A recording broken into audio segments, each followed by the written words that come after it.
Hello, everyone. This is my 7-round NFL mock draft for the New England Patriots using PFF's simulator.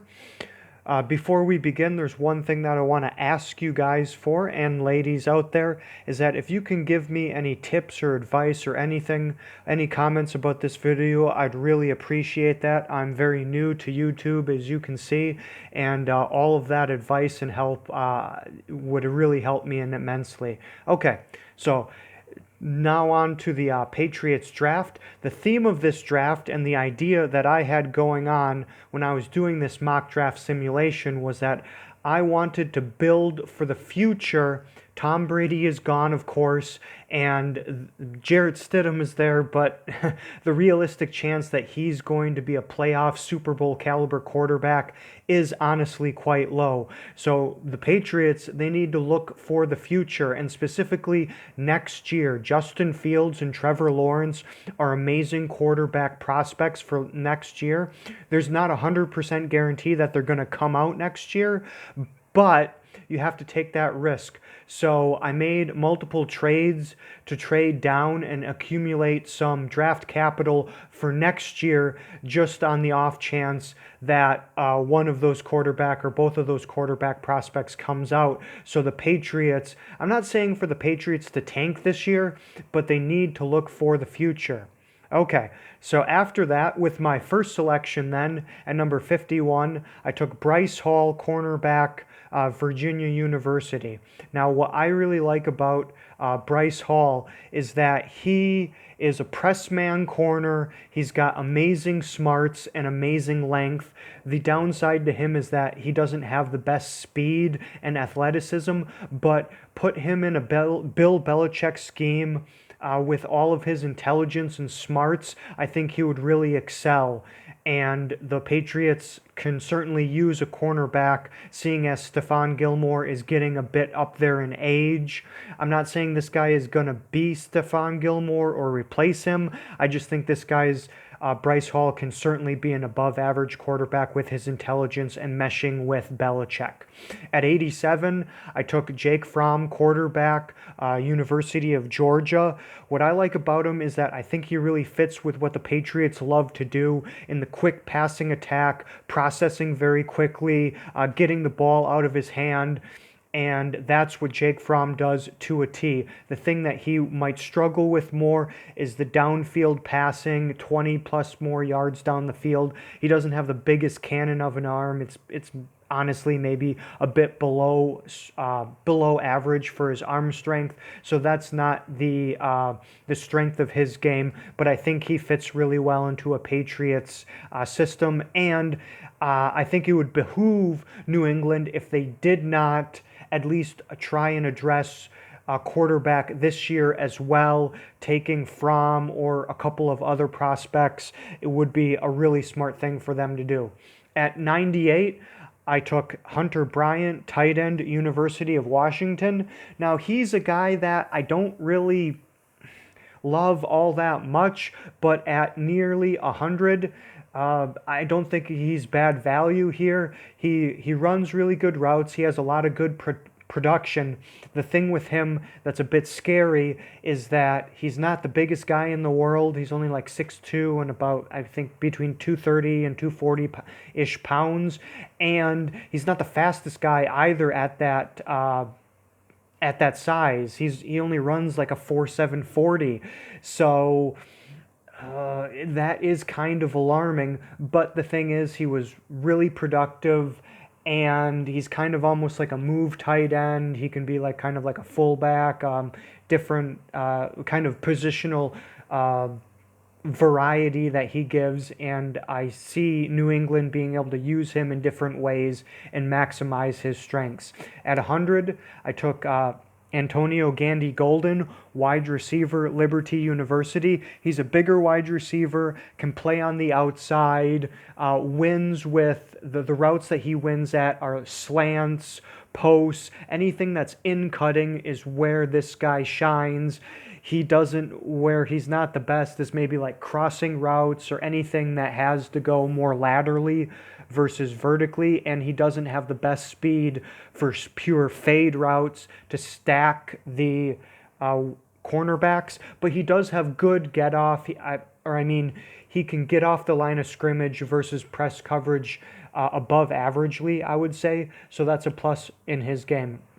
Now, for the final like 5 or 6 picks, I want to talk about them very briefly because if you watched any of my other videos, you may know already that I have a big distinction between about the top 100 or top 120 prospects, and then after that in the draft, the first 100, I want those guys to.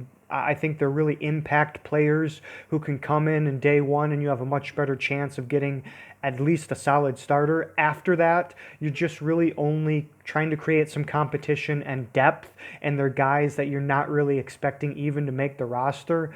So some of the selections I want to highlight are Geno Stone at 146. I was honestly really surprised that he was still there. He's a very instinctual cornerback from the University of Iowa. Iowa's produced a lot of good safety prospects in the recent years, and I think this guy could be another one along similar lines. Jonathan Garvin at 164, edge out of Miami University. He shows some juice. He's got a little pop to his game. I like him. Edge is certainly something that New England can benefit from, having that upgraded a bit. Jordan Mack, the linebacker, he's okay. New England doesn't really need linebackers a ton, but he was the best prospect there at the time. McTelvin Agam, defensive tackle out of Arkansas. He's got good length, some burst, a bit of pass rushing ability. Jake Hansen, the guard out of Oregon. He can be a center or a guard, so I like his positional versatility and just add some depth just in case maybe that Joe Thuney, if New England ends up trading Thuney, or he only sticks around on the 1-year deal. And then finally, Kyle Murphy. He's a tackle. Honestly, I just took him because he's out of Rhode Island. So I thought, New England, Rhode Island, hey, hometown kind of kid maybe. And I really honestly don't have a super high amount of confidence that he's going to do a ton in the NFL. But hey, that's a position that it never hurts to have some more depth with. Looking at these trades that I made, the first one was I moved down from New England's first round pick all the way into the early second, from 23 down to 38, and I was able to pick up a round 2 and a round 4 selection in next year's draft, and I really like that a lot. I think it's fairly realistic for a team to move back up into the first round and give up a second next year and then maybe a little bit more along with that. This would really set up New England excellently if Fields or Lawrence come out next year. Having an extra second would be really fantastic. The second trade that I did had a lot of moving parts.